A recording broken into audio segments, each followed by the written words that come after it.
fumaça, não tô nem aí. Isso aqui, tá filmando? Tô. Isso aqui, A gente tá onde primeiro? a gente estamos em Bahia Formosa. É, realmente, nós estamos aonde? A gente tá, isso é uma coisa brega lá fora. Bom dia, galera. Boa tarde. Bom apetite, Olha, 12 horas. olha. Estamos comendo aqui, ó. Isso aqui é urubu. Isso não é frango, isso é urubu. Eu, quando chegar em casa, vou fazer uma lavagem estomacal, porque eu sou peixe. Estou comendo esse urubu porque a fome é grande.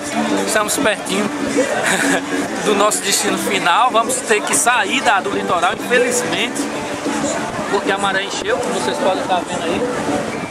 Bahia Formosa aqui, né, Fernando? Entendeu? É uma Bahia Formosa, é bonito o local. Mas é isso. Eu vou comer, então valeu. Bom apetite aí pra vocês. Infelizmente a gente vai perder um dos Blast Bike aqui, Blast Bikes.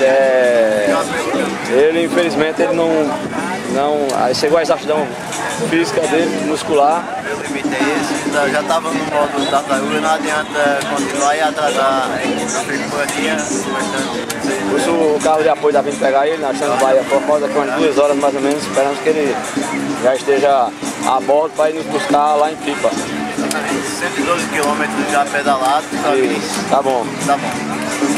É bom admitir que realmente chegou à exaustão física, não é isso? Exatamente, deu outra oportunidade, eu chego até o final. É bom, obrigado. Adeus, você é o cara, entendeu? Mas nós nos encontraremos lá. Deixa eu dar uma filmada aqui na tela lá.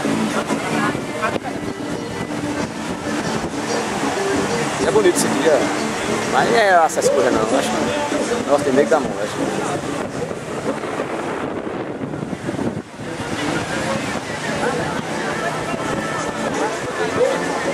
Só que isso mesmo a cidade, né?